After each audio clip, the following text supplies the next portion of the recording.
बिस्मिल्लाहिर्रहमानिर्रहीम। अस्सलाम वालेकुम नाज़रीन, मेरा नाम दावर अजीज़ है और एक मरतबा फिर मैं अपने यूट्यूब चैनल से आपसे मुखातिब होने का शर्फ हासिल कर रहा हूँ। आपका बहुत शुक्रिया, आप ज्वाइन करते हैं। नाज़रीन, आज बात करेंगे जो पाकिस्तान और ईरान के दरमियान इस वक्त कुछ मखासमत खड़ी हो गई है।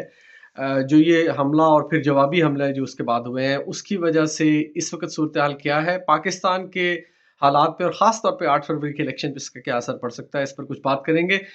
लेकिन उससे पहले गुज़ारिश करूँगा कि अगर आपने अभी तक मेरा चैनल सब्सक्राइब नहीं किया तो ज़रूर कर लीजिएगा, हौसला अफ़ज़ाई होती है। अगर वीडियोज़ पसंद आती हैं, मेरे तज़किये से मुत्तफ़िक़ हैं तो लाइक और शेयर भी कीजिए। बेल आइकन ज़रूर दबाइए ताकि आपको नोटिफ़िकेशन बर वक़्त मिल सके और आपके कमेंट्स बहुत अहम होते हैं, उससे मुझे अपना कंटेंट बेहतर बनाने में मदद मिलती है, तो कमेंट्स भी ज़रूर दिया कीजिए। आइए चलते हैं मौज़ू की तरफ। नाज़रीन, ये जो सूरत हाल इस वक़्त माफ़ कीजिएगा, ईरान और पाकिस्तान के दरमियान खड़ी हो गई है, इसको ज़रा थोड़ी-सी बारीक बीनी से देखने की ज़रूरत है। वजह उसकी ये है कि ये मामलात सिर्फ़ पाकिस्तान के साथ नहीं हुए ईरान के। ईरान उन चंद एक ममालिक में शामिल है जो दूसरे मुल्कों में अपनी प्रॉक्सी वार लड़ते हैं।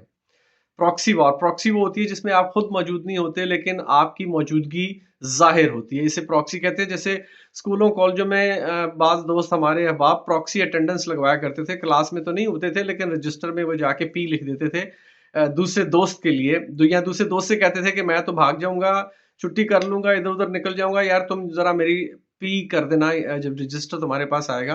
तो यहाँ जब उस्ताद नाम पुकारते थे उस स्टूडेंट का जो हाज़िर नहीं होता था, तो कोई उसका दोस्त प्रेज़ेंट कह देता था। तो ये होती है प्रॉक्सी अटेंडेंस। तो ये प्रॉक्सी वार लड़ी जाती है इसी तरह से कि आप खुद फ़िज़िकली मौजूद नहीं होते, लेकिन आपके डिफ़रेंट ग्रुप्स आपके मुल्क के जो हिमायत याफ़्ता होते हैं, आपके कॉज़ को लेके चलते हैं, वो आपकी जंग उन मुल्कों में लड़ते हैं। ईरान भी उन मुल्कों में शामिल है जो तकरीबन 10-11 ममालिक में इनकी प्रॉक्सी मौजूद है। जैसे कि मिसाल के तौर पे शाम में है, लेबनान में है, यमन में है, पाकिस्तान में भी मौजूद हैं और इस तरह के चंद एक और ममालिक में ये हैं। ये काम अमेरिका भी करता है कि वो लोकल मुकामी मुसल्लह ग्रोहों को मज़ीद मुसल्लह करता है, उनको पैसे भी देता है और उनसे उस मुल्क के ख़िलाफ़ वो काम करवाता है जो उसके अपने मफ़ाद में होते हैं और उस मुल्क को अंडरमाइन करने के लिए, अंडर प्रेशर करने के लिए होते हैं। ये हम सब टीएलपी और इस किस्म की तंज़ीमों के तहत ये तमाम चीज़ें हम देख चुके हैं। तो ये काम काफ़ी अरसे से जारी था और ईरानियों को ये शिकायत थी कि पाकिस्तान में कुछ ऐसे कैंप्स मौजूद हैं बलूचिस्तान के अंदर, जो कि जहाँ से ये प्रॉक्सी वॉर लड़ी जाती है, लोग बॉर्डर क्रॉस करके आते हैं और तख़रीबकारी करते हैं ईरान में, लिहाज़ा उन्हें कंट्रोल किया जाए। ये ईरानी वज़ारत ख़ारजा ने ये पाकिस्तान के साथ मामला कई मरतबा उठाया भी था, लेकिन उस पे कोई तवज्जो नहीं दी गई और एक ख़बर ये है कि ड्यूस में वर्ल्ड इकोनॉमिक फोरम में ये जो ईरान ने जो हमला किया था पाकिस्तान पे 2 दिन पहले, उससे कुछ देर 11 मिनट पहले ईरानी वज़ीर ख़ारजा ने पाकिस्तानी वफ़द से मुलाकात भी की थी। ये कन्फर्म न्यूज़ है। अब उस मुलाकात में क्या बात हुई, ईरानी तो ये कहते हैं कि हमने पेशगी वार्निंग दे दी थी कि आपने क्योंकि हमारी गुज़ारिशात पर कान नहीं धरे और वो इन्फिल्ट्रेशन वैसे ही हो रही है आपकी तरफ से, तो अब हम स्ट्राइक करेंगे। ये ईरानी वज़ारत ख़ारजा ने बयान दिया है, लेकिन पाकिस्तान ने इसे मानने से इनकार किया है। अब एक वज़ारत ख़ारजा, वज़ीर ख़ारजा अगर एक मुल्क का इतनी बड़ी बात कह रहा है, तो आपको उस पर कान धरने चाहिए। ज़रूरी नहीं है कि वो झूठ ही बोल रहे हों। इस वक़्त पाकिस्तान में जिस तरह से मामलात चल रहे हैं, तो हो सकता है कि ये बात दुरुस्त हो उनकी।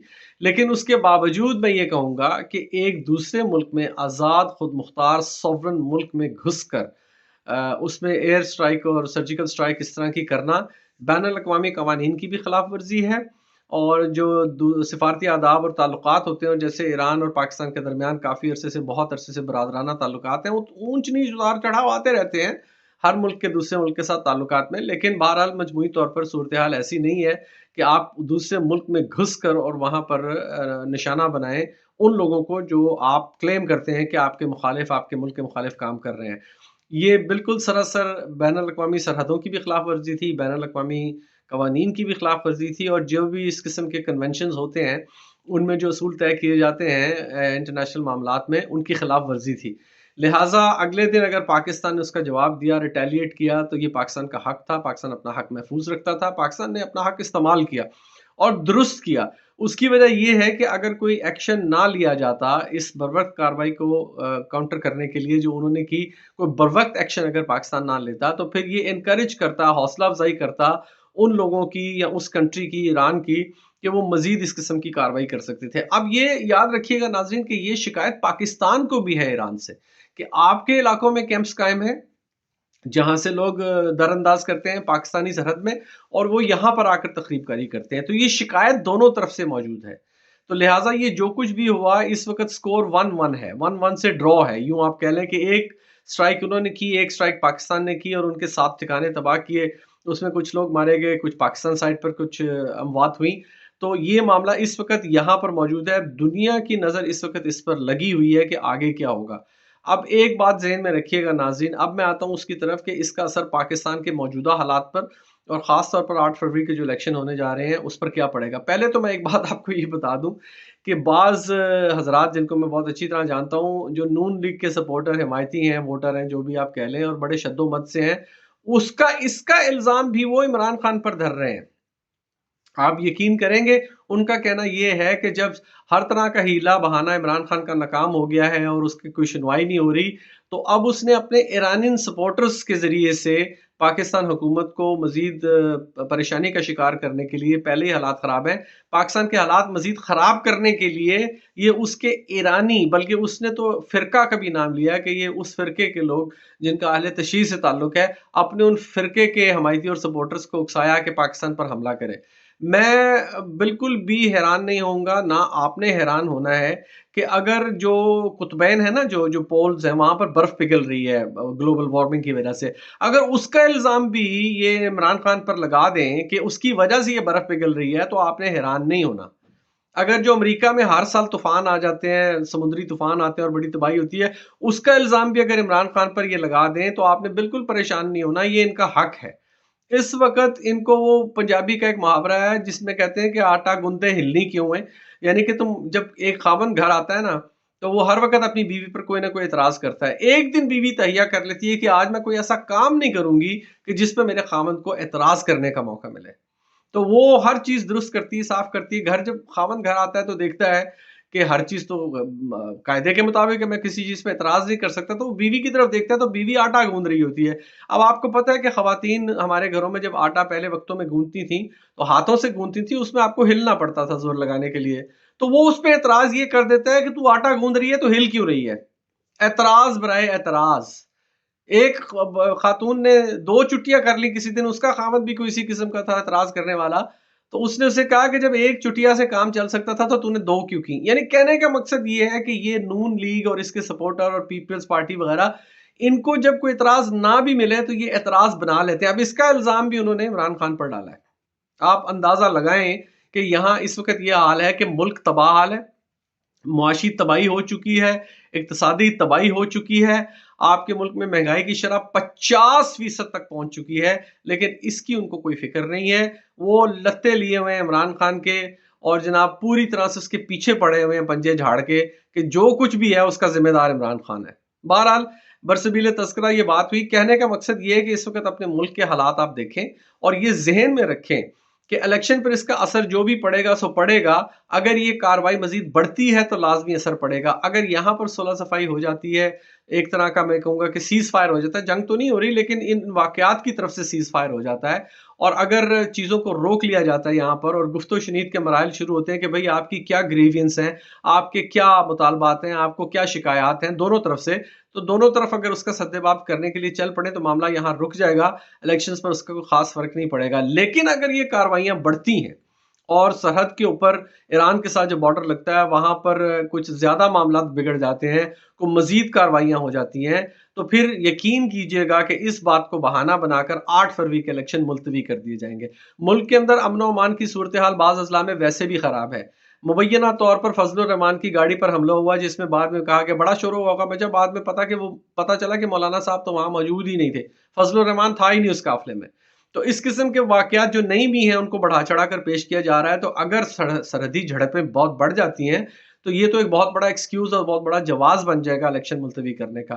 اور آپ یہ جان لیجئے اچھی طرح سے کہ اس وقت واحد پارٹی پاکستان میں ایک ہے جو پوری شد و مت کے ساتھ، پوری مخالفت کے ساتھ، انتخابی نشان چھن جانے کے بعد، تمام ٹاپ لیڈرشپ جیل میں ہونے کے باوجود یا منظر سے غائب ہونے کے باوجود یا پارٹی چھوڑ کے جانے کے باوجود، جو واحد پارٹی اس وقت الیکشن کے لیے پوری شد و مت سے مطالبہ کر رہی ہے کہ شفاف اور غیر جانبدار الیکشن کروائے جائیں، وہ پاکستان تحریک انصاف ہے، پی ٹی آئی. तो पीटीआई कोई ऐसा काम क्यों करेगी कि जिसे बहाना बनाकर इलेक्शंस को मुलतवी किया जाए? ये अकल में कोई बात आने वाली है नहीं। लेकिन जिनके पास अकल ही ना हो, अब उनको आप क्या कह सकते हैं? वो इसका इल्ज़ाम भी इमरान खान पर धर रहे हैं कि वो इलेक्शन मुलतवी करवाने के लिए बहाने ढूँढ रहा है। तो मेरा नहीं ख्याल कि ऐसी कोई बात है, लेकिन अगर ये मामलात इस वक़्त तय कर लिए जाएँ तो ये बेहतर है। और ये चीज़ आखिर में चलते-चलते मैं आपको बताऊँ, ध्यान से सुनिएगा, बहुत अहम बात है, और वो ये कि मैंने जैसे शुरू में अर्ज़ किया था कि ईरान पाक प्रॉक्सी वार्स लड़ने का माहिर है। उसने सिर्फ़ पाकिस्तान के साथ पंगा नहीं लिया, उसने शाम में भी कार्रवाई की है, लेबनान भी मौजूद है, और अभी जो हुआ मामला आपको पता है गज़ा में, उसका इल्ज़ाम भी ईरान पर डाला जाता है कि उसकी सपोर्ट के साथ ये इतने बड़े हमले किए हमास के हमायतियों ने, हमास वालों ने, क्योंकि इन्होंने उनको रसद और कमक और ये सपोर्ट पहुंचाई थी ईरानियों ने। तो ये इल्ज़ाम भी उनके ऊपर है, और यमन के अंदर भी हौसियों के साथ मिलकर उन्होंने कार्रवाई जो की है, उसका इल्ज़ाम भी ईरान पर है। तो ये एक ऐसा सर्कल बना हुआ है इस वक़्त, जिसमें पाकिस्तान को मेरी नज़र में घसीटने की कोशिश की जा रही है। याद रखिएगा कि पाकिस्तान का एक बहरी जहाज़, जंगी बहरी जहाज़, इस वक़्त भी उन पानियों में खड़ा है जो ट्रबल्ड वाटर्स हैं। पाकिस्तान की इन्वॉल्वमेंट अभी उस हद तक इसमें नज़र नहीं आई इस सारे कज़िये में। लेकिन यमन के खिलाफ अगर नाकाबंदी की जाती है और इस किस्म की रसद वगैरह बम पहुंचाई जाती है, तो पाकिस्तान को फर्दर घसीटने के लिए भी ये काम किया जा सकता है। ये ज़हन में रखिएगा। और ये भी ज़हन में रखिएगा कि अमेरिका और इसराइल ने इस पर जो बयान दिए हैं इस वक़्त, आपको नज़र आएगा कि वो खुशी से बगले बजा रहे हैं। क्यों? कि ये 2 फितरती इत्तेहादी जो हैं, ईरान और पाकिस्तान, अगर ये एक दूसरे से उलझ रहे हैं तो इससे सिर्फ इजराइल के कॉज को फायदा होता है, अमेरिका के कॉज को फायदा होता है।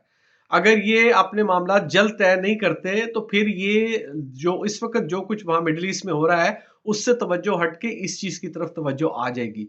तो कोई सरप्राइज नहीं है कि इसराइल इस पर खुश है, कोई सरप्राइज नहीं है कि उनके अखबारात में इस चीज के ऊपर खुशी का इजहार किया जा रहा है जो हुआ है। अमेरिका में भी अगर अमेरिकी हुकूमत का आप रद्द अमल देखें, अब क्या होगा, पाकिस्तान को मजीद अपनी तरफ खींचने के लिए झोली में तो पहले ही बैठे हुए हैं, अब गले से भी लगाने के लिए किसी किस्म की अब इमदाद का ऐलान हो जाएगा कि जी पाकिस्तान को ये फलानी इमदाद इस मद में हम दे रहे हैं, ताकि पाकिस्तान अमेरिका की तरफ झुका रहे। अगर अमेरिका की तरफ झुका रहेगा तो ईरान के साथ सुलह नहीं होगी, ईरान के साथ सुलह नहीं होगी तो इस इलाके में अमन नहीं होगा। और यही वो चाहते हैं कि बलोचिस्तान का खित्ता कभी भी अमन की तरफ ना जा सके। और ये याद रखिएगा कि दोनों तरफ बलोची हैं, जो ईरानी साइड पर जिन पर पाकिस्तान इल्ज़ाम दे रहा है कि ये हमारे मुल्क में आकर तखरीबकारी करते हैं, वो भी बलोच कौम से हैं, और जो पाकिस्तान साइड पर जिनके साथ ईरान को ये शिकायत है कि वो ईरान में घुस के तकरीबी कार्रवाइयाँ करते हैं, वो भी बलोच हैं। तो बलोच कौम जो है वो इन दोनों के दरमियान अब सैंडविच बनी हुई है, और इसका लामहला असर उस केस पर भी पड़ेगा जिसके लिए धरना दिया हुआ है बलोचों ने इस्लामाबाद में आके, और जिस मसले की तरफ तवज्जो मबजूल करवा रहे हैं, उनका केस इससे कमज़ोर होगा। जब उनका केस कमज़ोर होगा तो जिन लोगों ने उठाया हुआ है बलोचों को कि ये तकरीब कर रहे हैं इस नाम पर, और गायब किया हुआ है, मिसिंग पर्सनस हैं, लापता अफराद हैं, उनका केस कमज़ोर होगा। और उसका फ़ायदा किसको होगा? उन इदारों को होगा जिन्होंने इन लोगों को उठाया हुआ है। तो ये मल्टी डायमेंशनल एक्शन है, इसे बहुत गौर से देखने की ज़रूरत है। आज के लिए इतना ही। एक दफ़ा फिर गुजारिश करता हूँ कि अगर आपने अभी तक मेरा चैनल सब्सक्राइब नहीं किया तो ज़रूर कर लीजिए, और अगर आप मेरे तज्ज़ियों से मुत्तफ़िक होते हैं तो बराए मेहरबानी वीडियो लाइक और शेयर भी कीजिए। मैं आपके लिए दुआ गो हूँ, आप मेरे लिए दुआ कीजिए। पाकिस्तान हमेशा ज़िंदाबाद।